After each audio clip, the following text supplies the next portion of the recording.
Hello again, welcome along to Commentator's Corner. It's episode number 32, and I thought I'd go across the channel once again because I'm really glad to have this guy on the show. He was alongside me in der Tat, as we would say in Germany, at the ADAC Sim Racing Expo, and I've also commentated with him quite a few times previously. Nico Hillebrand, herzlich willkommen bei Commentator's Corner, my friend. Yeah, thanks. So, danke, vielen Dank for having me on here. Sim Racing Expo was one of the best events of my life, honestly. So, meeting you after all that time in person as well, being able to share a couple of drinks together, like we said years before already. I know. Great. I know. We're going to get onto things like the Sim Racing Expo and other things about Nico. But Nico, the first thing I like all my guests to do here on the show is please can you introduce yourself in your own time to the viewers and the listeners of the show. Take it away. Yeah, hello everyone. My name is Nico Hillebrand. I'm an economics student. So, I lead a very interesting and eloquent life, very risky life. Everything is calculated. I have my main focuses in marketing, project management, and organization.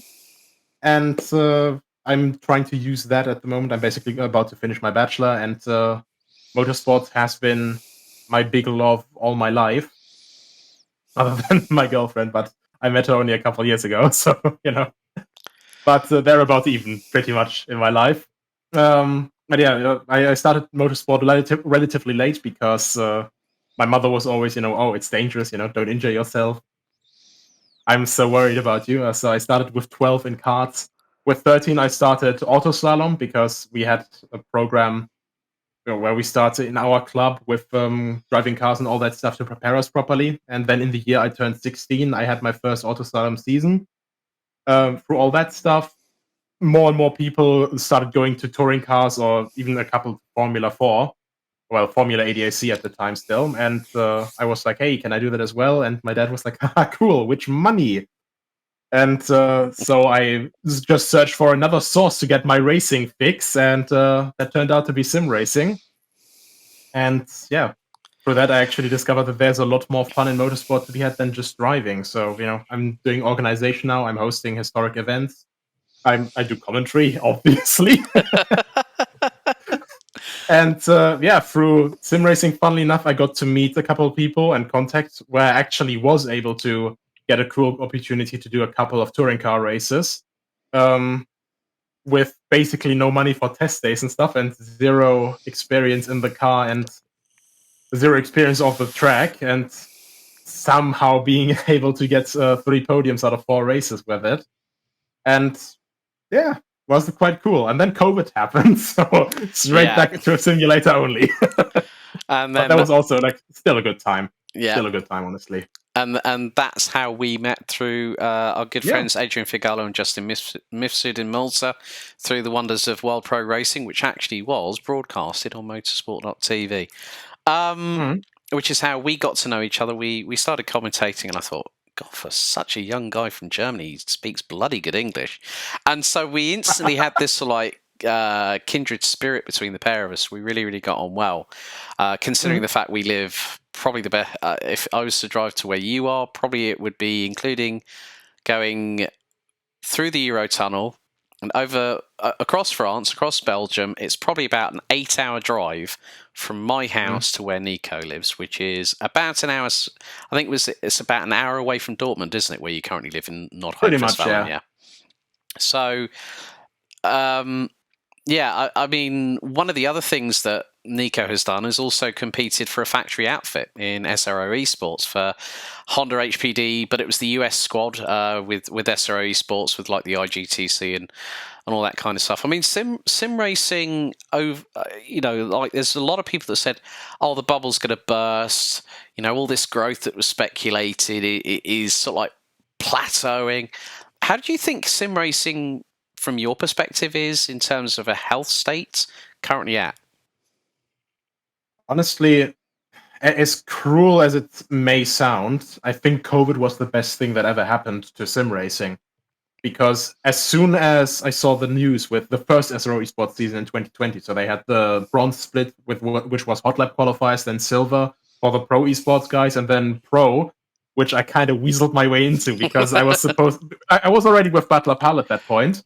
Like I had just left T3 Motorsport Sim Racing at the end of like 2019, and basically took the entire race room and R Factor to the department with us to Butler Pal. So shout out to Rene Butler here for giving us another big thing. And a couple of those guys actually made it into the real race car. They're my good friends Richard Schäfer and Johannes Weiss are lab record holders on the Nordschleife in their class with their Fiesta.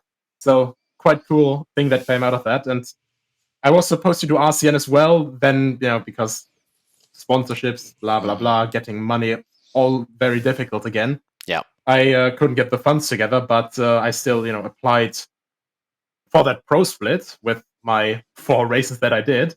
And for some reason, SRO went, yeah, actually, that qualifies. That's good enough. So I did the shootout for Ferrari, like basically just in a Ferrari, because you could like select which car you wanted to take and all that. And I liked the 488, so I took that. Got out of that and was the fastest Ferrari on that qualifier in Silverstone. And after the first race, where I got very unceremoniously dumped in turn 1 by James Paul. Oh dear, yes. Never good when it comes out of cops, because for those wondering, where does British GT start on Silverstone? It's the national pit straight. It's coming out of Woodcote and Luffield and going into cops. Not unlike Formula One, where it's coming through Vale and into Club and then down into Abbey. So yeah, you're building up a huge lick of speed, and if you are punted, or as I like to sometimes use the word yeet in a broadcast, normally doesn't happen on the Sim Racing Expo broadcast, but something else where David Christie, if you watch it, who's also, well, Rene and David Christie are both previous guests of this show and are doing great things. Of course, Rene now heavily involved with the team over at Overtake, who are now also aligned with Race Department these days. There's been a lot of things happening. I mean, also coming on to that, we've also seen a couple of teams now actually say their goodbyes. I mean, the biggest one, and this was a bit of a bombshell, considering there were previous ADAC GT500 winners back in the Nürburgring in 2021 with Louis Naza and Daniel Pastor. Urano Esports have gone, which is a big surprise. But you're also, I mean, let's cast our minds back about 10 months. To when the absolute, and I'm going to use the term, this is a not-for-kids show, the absolute shitstorm of a driver's market that transpired when Beneke and Lerner went to Mouse. Then you had Kasdorp going to Mouse. You then had Tommy Erskard going to Heroic. You then had James Baldwin confirmed at Mercedes, alongside with the likes of Bono House, Marko Pejic, Graham Carroll.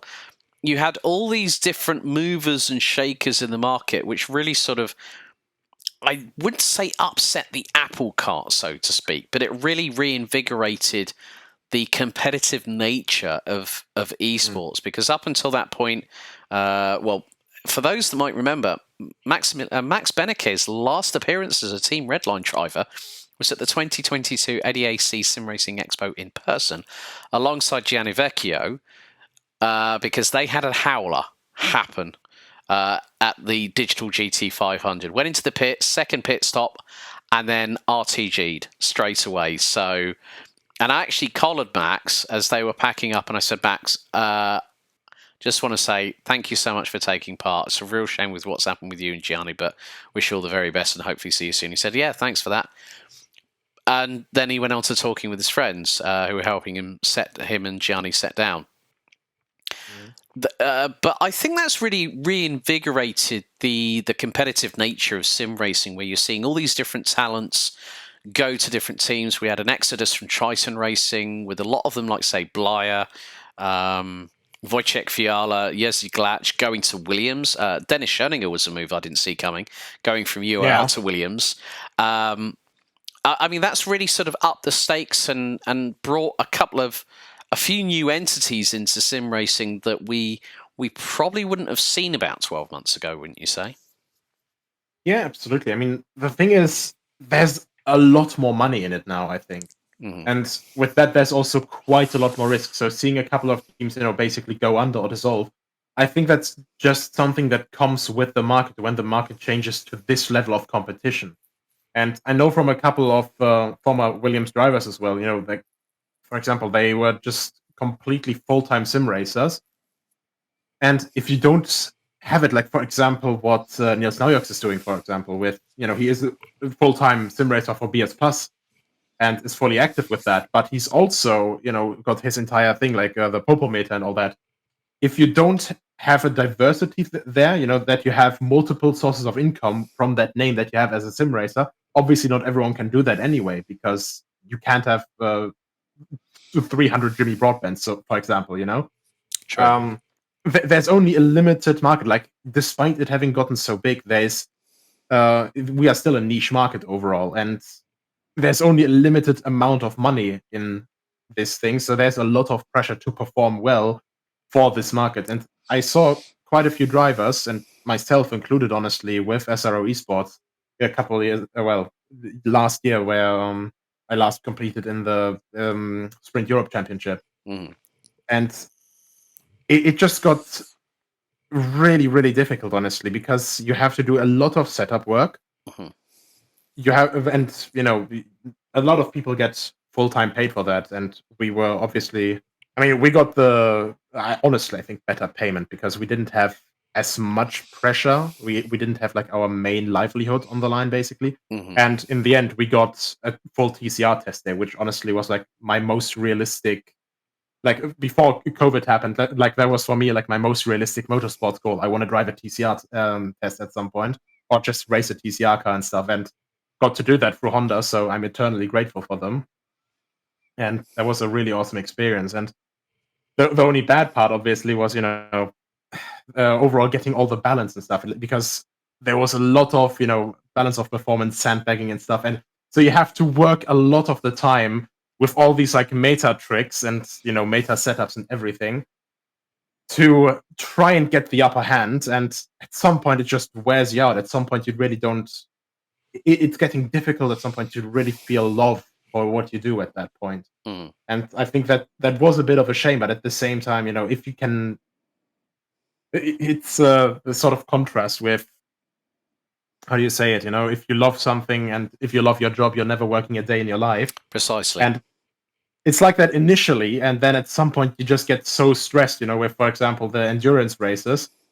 You can make one mistake and you're 5 laps down, and you're not going to get that back ever unless you have like a server restart or something. Mm-hmm. Or you can just get killed by someone. Like they did the America sprint still in the last year now, like in 2023, with our HPD group, and I think 3 out of our 4 cars got wiped out by a guy having a netcode glitch. So he glitched through the ground, through the S's, like diagonally across at Watkins Glen, and just killed all of our cars. And when something like that happens, it's just really difficult to motivate yourself,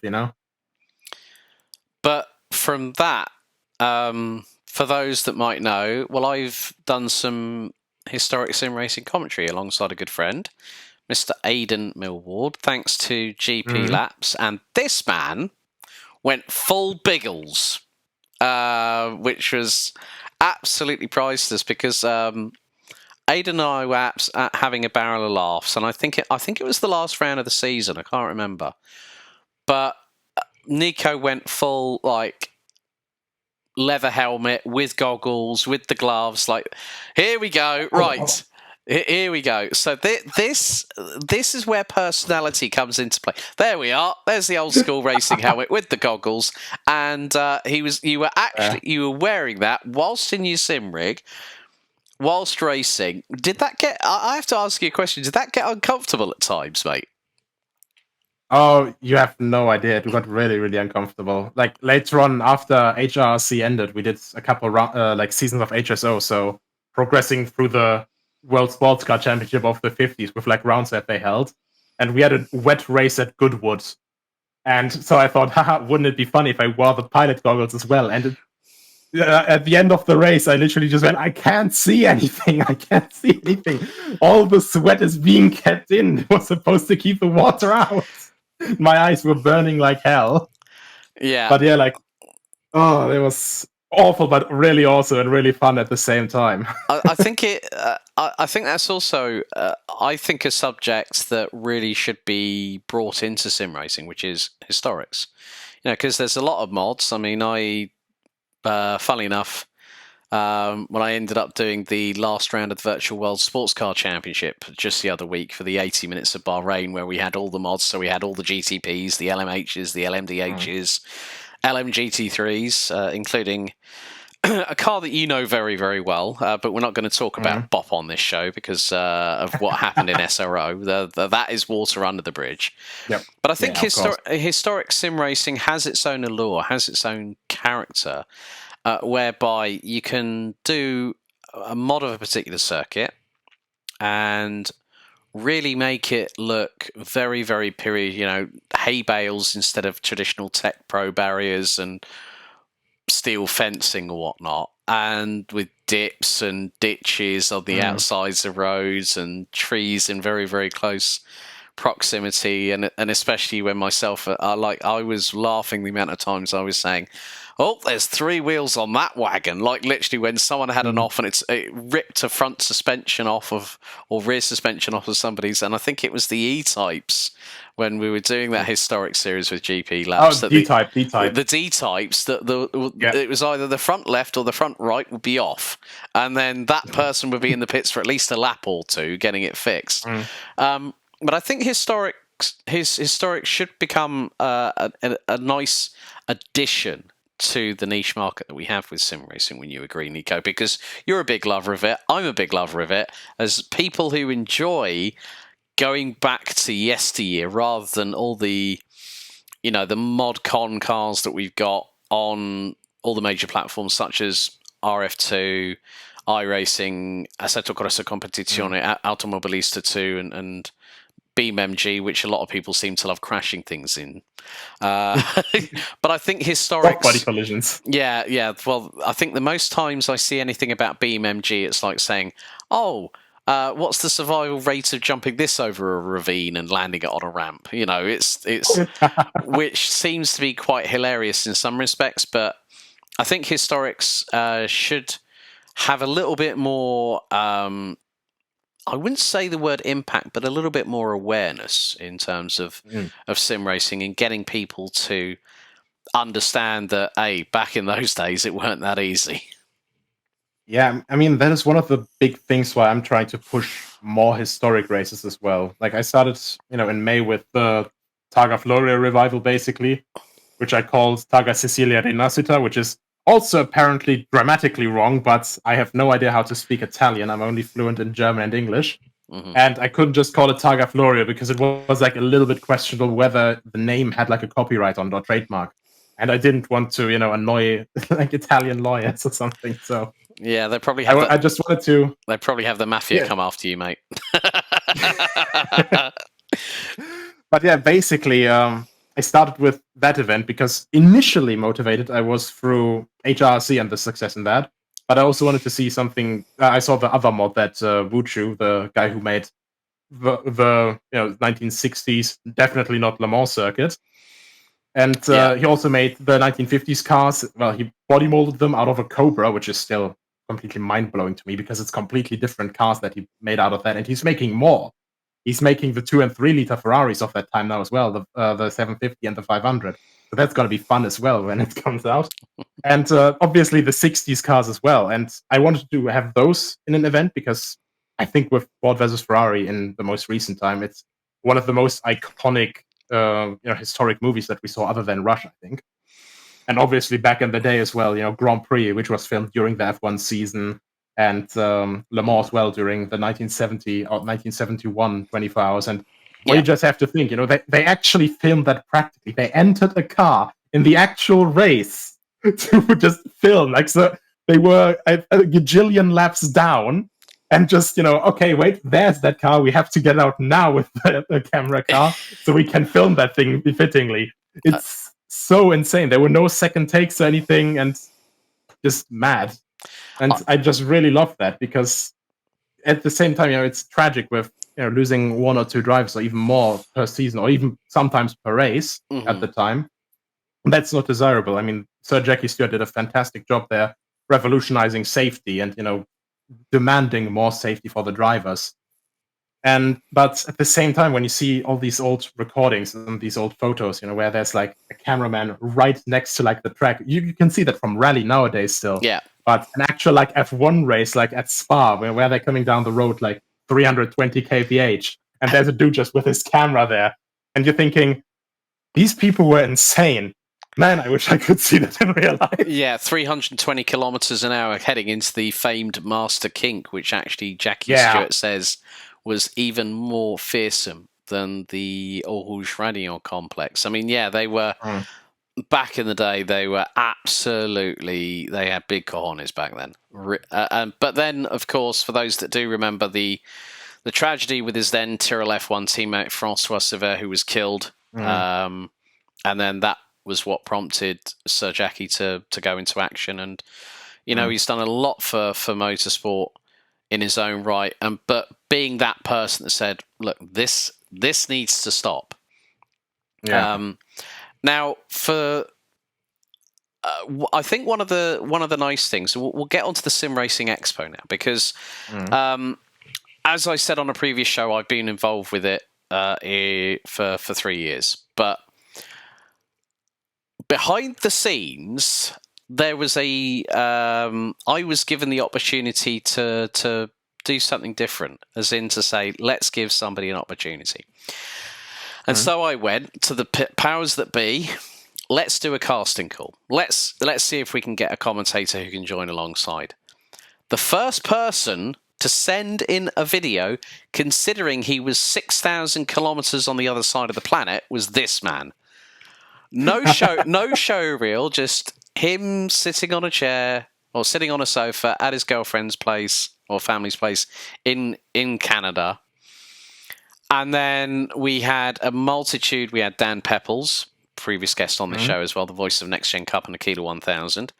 I think was the person that spammed us the most with regards to... what was it, 8 videos? I lost count. It must have been at least double digits. Kieran McGinley also did that. Dan and Kieran were in the top 3, but I still remember I was at a car wash, and it was your girlfriend's birthday, wasn't it? And I messaged you, and it must have been like 7 a.m. You were already up anyway. So what's your WhatsApp number? So I phoned him and told him the good news.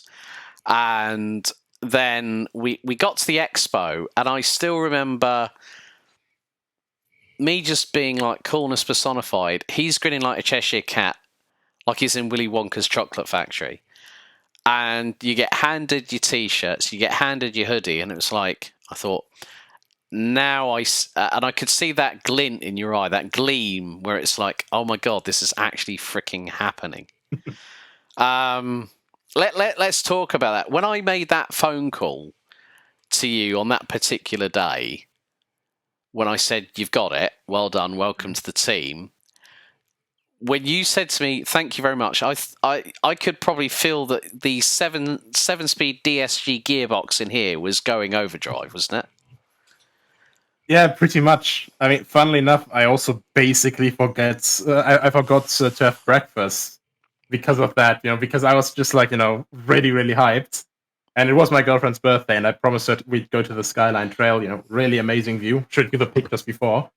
And yeah, I was just really, really just amazed. I was just immensely happy, and completely forgot to have breakfast. Went to the Skyline Trail. It was quite a bit of a hike because it's really up and down and everything in Cape Breton. And on the way back, I'm basically just sitting down. My girlfriend is like, "Yo, what's up?" And I'm like, "I didn't have breakfast. I think I'm going to throw up." But I wouldn't change a thing. Yeah. So yeah, just... So that's actually, that's the other side of the story. I never asked you about that.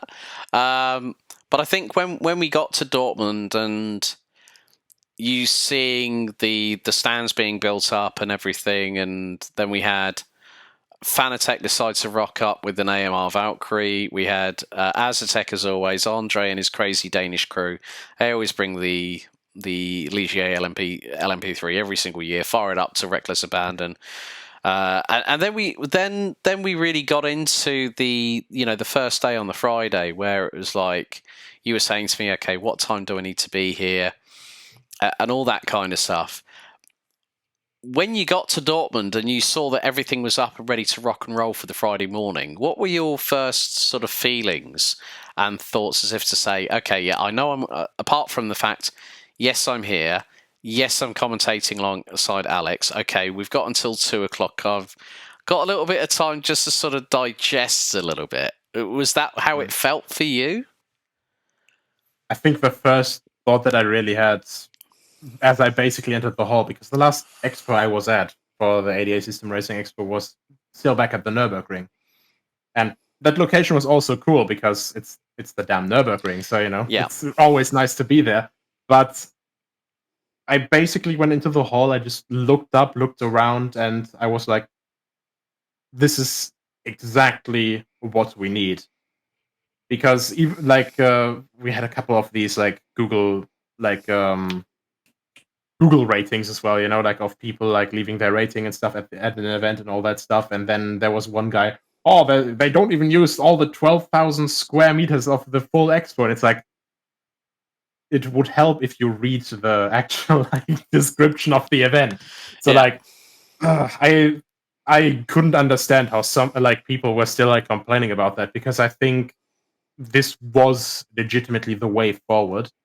It is in a central location, and granted, it's not the Nürburgring, and people can always bring up, it would be so much nicer if it was at the Nürburgring.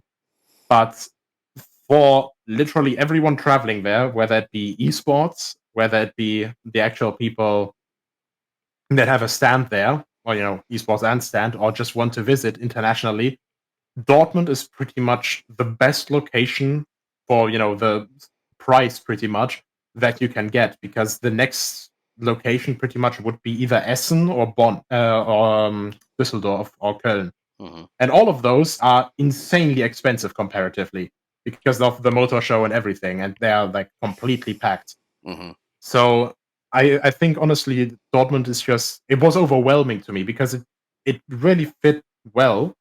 It had pretty much just the right scale, and we still had a bit of space spare left, but it didn't feel empty. It didn't feel completely crowded. It was quite nice, in my opinion. And yeah, I just basically was constantly just always reminded over the entire weekend. I was just walking along and I was like, yeah, this feels right. It feels proper now.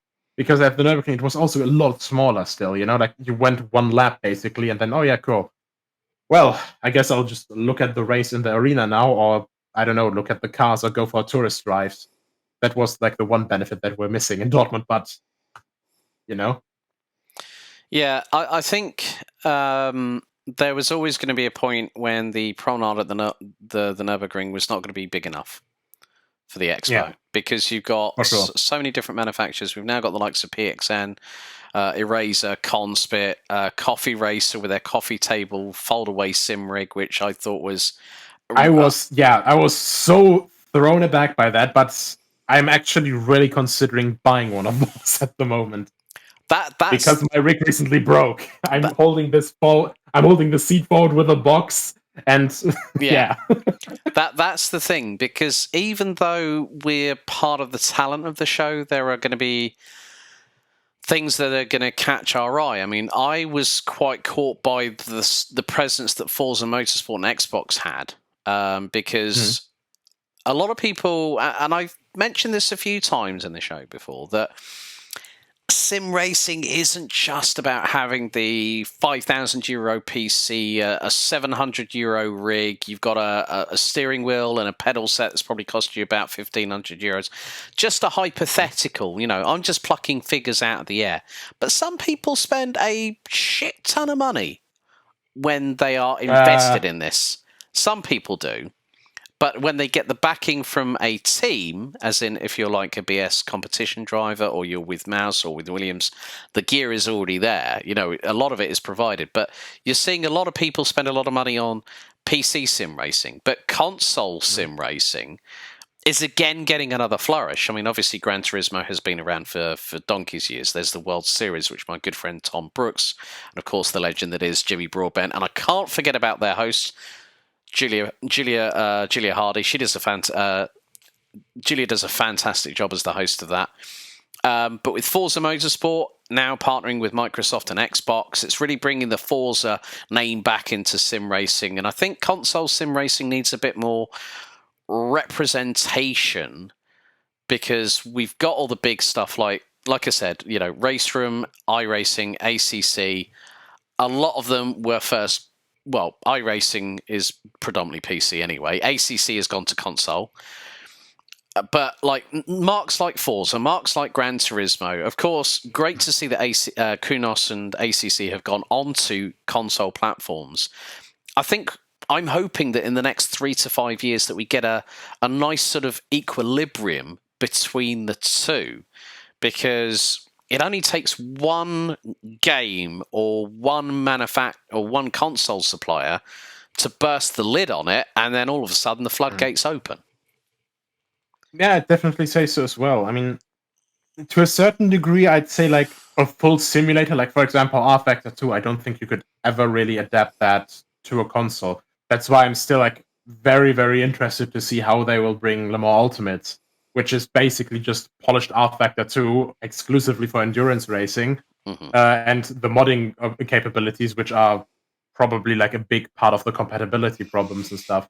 They removed that, so it's just streamlined as one game, which is honestly, like, I think a very good approach for a single-off game. I'm really excited to see how they will make that work for, you know, a console, though the PS5 and like the latest Xbox generation, they are quite powerful, so probably would work, but, you know, still, like, there's so much processing in there, like the tire model and the force feedback alone it's so much load. So I thought for a while, you know, yeah, okay, pure sims will only stay on PC, you know, and that's fine. But even then, you know, the games like Gran Turismo and Forza Horizon as well. Forza Horizon, obviously not, you know, a full-fledged sim and stuff, but still quite a lot of fun because there's so many cars that you can buy, you know, so much you can do to those cars. And I think it all comes down to that, you know, it's all still proper racing games. And it's all bringing us together. I think there's too much focus most of the time where it's like, you know, oh, but I play this and you play this, so, you know, we can't be like, get away. We have to be in our own little group. Yeah. I think it's way better, you know, if we can just find stuff that we love together, you know? And even then, like, even the, like, for example, like something for sim racing, which you don't necessarily drive, which I love, which was, you know, a sponsor as well for the Targa event. Automation. So much potential in that because you can actually build the different sorts of cars throughout, like from the 50s or 40s onwards. And quite recently, a good friend of mine, Martin Bayer, he actually hosted an event, 1960 Le Mans, because you can put custom test tracks in that as well. So you have a technical rule set in game that you have to follow, and, you know, build like either a sports car or a GT. And I spent, I shit you not, 3 weeks trying to optimize one damn sports car with a 3-liter engine. Just consistently trying to, because it's before aerodynamics, it's all about, you know, drivability, mechanical grip, and all that stuff. And I'm just sitting there the entire time. How can I tune the setup better? How can I get more drivability? And in the end, I finished 7th in that in my first automation event. I was proud of that. And now you can also port that over into BeamNG and drive that as well, you know? So there's just so much in sim racing that you can do nowadays that's not just limited to, you know, like a single simulator. You can have just so much fun with everything. And I think, especially with consoles as well, you know, with PlayStation 5, the current Xbox gen, because I can't follow their naming scheme whatsoever. Yeah, it's all gone. I mean, like, PlayStation, it's fine. It's PS 1, 2, 3, 4, 5. Yeah. It's Xbox Series Ypsilon or something. I don't know. X. Xbox Series S and X. I mean, what kind of name nomenclature is Microsoft gonna do after that?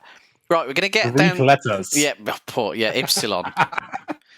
Imagine Alpha and Omega or something like that for two different types of the same series of console. Microsoft, if you copyright that, I'm sorry, I'm going to ask for fucking royalties. I'm sorry, I don't care.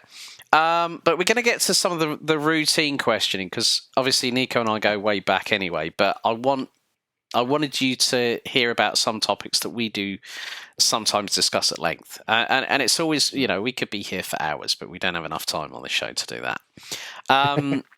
But Nico, when you first got bitten by the motorsport bug, who was the main catalyst for that? And when did that take place? I honestly couldn't really say that with 100% because it's just always been there, really. Mm-hmm. One of my first memories was me sitting on my granddad's lap and we were watching F1 together, I think Monaco Grand Prix or Belgian Grand Prix. And, back then already like, oh yeah, Schumacher, let's go. And Schumi. So, one of the earliest big celebrations that we had was, Schumacher winning the 2000 title. And awesome. It was a great experience. And after that, I also started like seeing, for example, the entire like triumph of Audi at Le Mans, which is why like last year I did a 24-hour slot car race with the Frank Biela that I watched win Le Mans back then. And basically the entire evening before the 24-hour slot car race, we were just sitting there having a barbecue with like the entire group that were taking part. And, we were just having a bunch of glasses of red wine together, sitting in a circle and just talking about racing and everything. It was awesome. And, so like the main catalyst, I think, most accurately would be my dad and my grandfather. And pretty much, I'm going to like tell a bit of a sob story here, but like... go for it. A bit of a positive sob story. Like, my grandfather did also sponsor from the club that I basically joined later to do karting and autoslalom. He sponsored a young driver. What's his face? Fabian Sosna. He did Formula ADAC Junior back then, and or Formula BMW ADAC or whatever. Yeah. And it was in the DTM program and stuff. And so we had this black Formula BMW car, and we had pictures of that everywhere with the Springer profile on the side. And basically, for me, it was the goal that I could be driving a car like that at some point. And then, shoop-de-whoop, 3 years later, in 2003, my granddad died of cancer. So, in the end, my grandmother sold the company, and, my dad still works there now and stuff, but obviously not in the same sort of level as like when it was a family business. Mm-hmm. And, for me, it was like always a thing of, I wanted to be in motorsports because I would think that my granddad would really find that cool, that he would be, moved by that as well. Mm-hmm. And when I got my first podium on my first race weekend in 2019, it was April. In free practice, I did 2 laps, and I was like, okay, cool, I can start pushing now. I think I'm getting used to the car. And then it started snowing, and I was on semi-slicks. And with all that excitement and all the weird stuff going on there, in the first race I came in 5th, and in the second race I came in 3rd. And my first thing there was basically like raising my fist, doing the winning fist shake and everything. And in that moment, I just look up and I see my dad sprinting across that, the fan bridge, basically, on Oschersleben, from the main grandstand over back to the paddock. Sprinting over there. Oh, man. And basically, I'm just grinning under the helmet. I've got tears in my eyes. And I'm not a person that goes, oh, ghosts are real and all that shit. But it legitimately just felt like I was warm as hell anyway, but it literally felt like someone put their hand on my right shoulder from behind. And as soon as I arrived in Park Ferme, I had like a short little, chat with the other guys. They were congratulating me. And then I saw my dad standing next to Park Ferme. I literally jumped at him, and hugged him. And his first words to me were, "Your granddad would be so proud." And at that point, I legitimately just fucking started crying, laughing, and, just celebrating everything. And yeah, I think just overall, I'm really, really thankful to have my dad and my granddad, give me this passion, this wonderful hobby. And, it's beyond both of that. Like, motorsport is my life, no matter in what capacity and no matter in what role. And I'm really thankful for that. It's just an incredible hobby and much more than that. Yeah, that's incredibly true. I mean, the funny thing is, I'm going to tell you all a little bit of a story now anyway, which relates to grandparents. Now, because of the fact I'm an eighth German by descent, my grandfather was born in Charlottenburg in Berlin, about 25 minutes away from the Tempelhof circuit that has been running Formula E since day dot. My grandfather passed away in 1982. I was only 5 years old at the time, and over the course of my life, I felt a sense of Germanic pride because of being German, having that surname. Even though there is a Jewish correlation with because if our family was not Jewish, my surname would not be Goldschmidt; it would just be Alex Schmidt, effectively, because it's like Goldsmith over here in the United Kingdom. It is has a Jewish inclination to its structure. So up until I think it was 2016, I learnt the language at secondary school up to Abitur, which is, well, Abitur is the German equivalent, but it would be A levels here in the United Kingdom. Yeah. Then in 2016, my dad says to me, "Alex, why don't you try and apply for a German passport?" And I went, "Okay." So I contacted the German embassy in London. Then followed a 6-month Q&A session, effectively. And I was very, very proud. And I wasn't doing it because of, obviously, the big topics that was in at the time of the news, which was when David Cameron was Prime Minister of the United Kingdom and gave the people, the public, the option to vote of whether we were going to leave or remain in the EU. So the final question given to me by the German embassy in London was, "Mr. Goldschmidt, thank you so much for answering all our questions, but we have just one more." And that question was, why are you applying for a German passport? Now, I could have been a bit of a dumbass and said, yeah, basically to be able to get into the EU with easy access. But for me, it was more about the case of I was the only member of the family at that time that spoke German. I'd been to Germany several times. I'd actually done my work experience in secondary school in Hamburg. So nice. I had at a electronic store called Schauland, which also had a music store as part of it, where I think in at least half of the Deutsche Hitparade you had David Hasselhoff albums in. Oh, yeah. And this is back, we're talking like mid-90s, folks. So the Knight Rider craze is still carried on. It was always being re-syndicated on German TV. And yeah, David Hasselhoff with a dodgy codpiece is a sight I will never unsee in my life, with a spangly jacket as well. Forget Michael Jackson's dress sense as a singer. David Hasselhoff took it up a few notches. It was bad. It was really, really bad. Even in the early 2000s, they were still showing that. I was watching Knight Rider as a kid. Yeah. And the thing is, there's YouTube channels dedicated to the original Knight Rider series in both English and in German.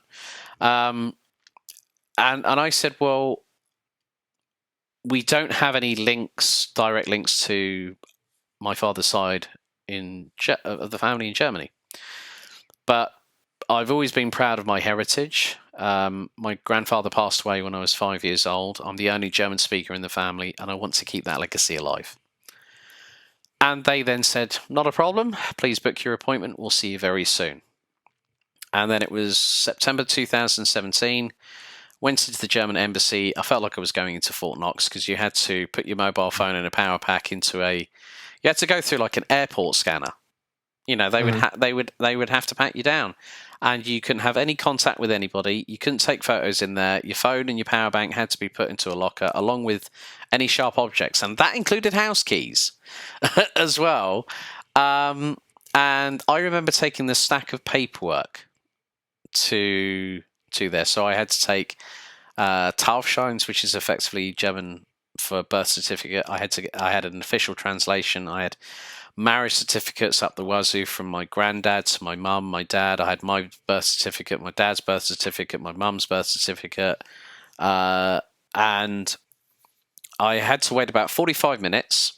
Was dealt with quite efficiently. In some respects, I was told within 20 minutes, no problem at all. You can apply. You can now go ahead and purchase your passport. It'll arrive in 4 to 5 weeks.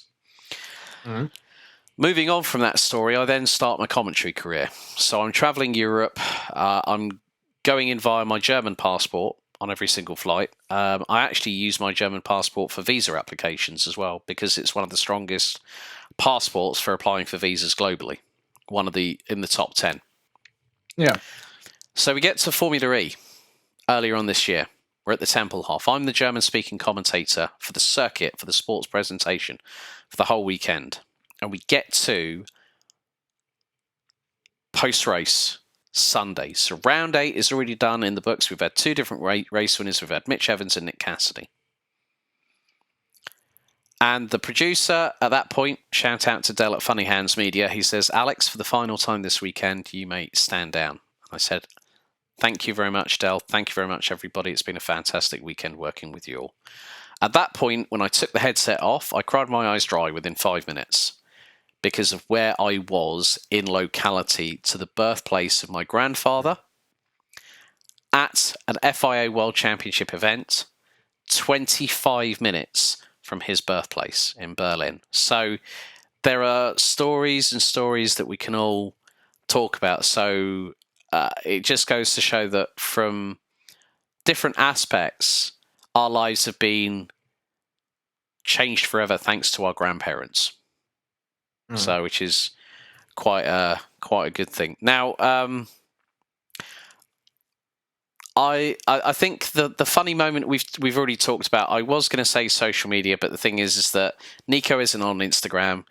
He's only just gone back on Twitter quite recently. Hopefully, you've had a few more followers since the Sim Racing Expo. I hope. A few. My last one was actually my girlfriend, because she had completely forgotten that I had deleted my old account. Oh dear. Oh, there we go. But of course, Michael Schumacher is a big inspiration to a lot of people in Germany with what he achieved. 7-time Formula One world champion. Raced with Jordan back in the day in 1991, then went to Benetton, picked up 2 titles. Then, of course, the move to Ferrari, where he won a further 5 titles. Then having that classic moment with Fernando Alonso in 2006 around the outside of 130R in Suzuka, before retiring for the first time and then coming back with Mercedes when he then joined Nico Hillebrand in, I think it was 2010, and then duly retired. Yeah. And then obviously the incident that at that ski slope a few years ago. We haven't really heard much about Michael since, apart from sometimes some bad reporting from media. But I would imagine that he's one of your biggest inspirations in terms of racing drivers. Are there any others that really stand out? You mentioned Frank Bailey. You've had the opportunity to sit down with him. I think that was that at a World EX event with the slot cars and everything, was it? Yeah. Yeah, exactly. As you saw World EX. Then I think, honestly, a couple of the other biggest ones were ones. One that I sadly haven't met yet, but I want to at some point meet him, hopefully. Jackie Stewart. Simply because he raced in literally the time that I'm the most interested in, that I'm trying to revive in simulators. And I'd love to just have a chat with him, what he would think about that, because I think the challenge and everything of the time back then was still quite something else. Because back then, there was also a bit more I think like full camaraderie between the guys. Like if there was a crash, it was more like because it was like genuinely misjudging, and they didn't push as hard like we have nowadays with pushing each other off the track. Oh, there's tarmac runoff anyway, so it's not that bad. And they're just yelling at each other, and it's all like ultra sensationalized. But back then, I think it was a lot more, camaraderie. It was a lot more like polite and gentlemanly towards each other. Mm-hmm. And in that aspect, I wish we could go back. And with the sporting and with the racing, we actually can go back. And with the simulators, the positive part is we don't have the risk of, violent death, which is probably my favorite part about, vintage sim racing, because we literally have all the best parts and not the bad part. So I'd love to have that more published. Like, for example, with R Factor 2, with like race control, then you like multiplayer stuff. They have the Brabham BT20. Come on, guys, do a trophy with that. You have all the old ISI tracks as well. Do a trophy with that. Yeah. Now that's pretty cool. Another one that I like to ask people who I know that I've worked with, who I've commentated with. Nico, off the top of your head,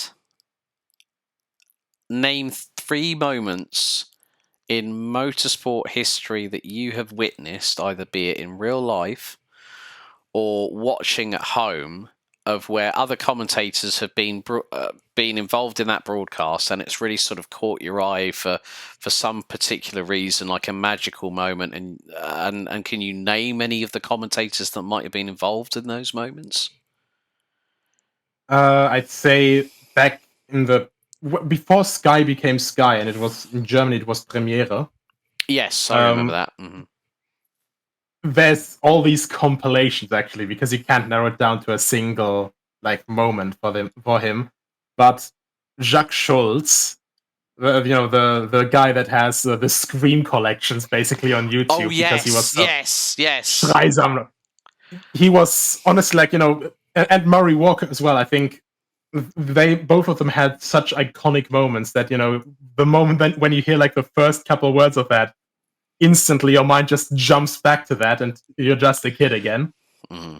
And I think the motorsport moment that I witnessed live that is always going to stay with me was they had the Race of Champions for the first year in Düsseldorf in the Esprit Arena. And my dad and I were there overnight for the Nations Cup. And between the rounds, I think between the group stage and the quarterfinals, they had Michel Mouton do a demo drive with an Audi S1 lent from the Audi Museum. Oh, yes, I remember that. And she was going full ham. Like, no lifting, nothing, just full ham. And then she comes around to the corner before the bridge, touches the inside curve. Yes. Rolls it onto the roof and the big screen on the sides, where we have a close-up of Michael Schumacher live. He's looking at the screen in the paddock, and you can just see him go. Yeah. That is always going to stay with me. Yeah. Well, we are very close to wrapping up episode 32 of Commentators Corner. I want to say a big thank you to Nico for jumping on the show.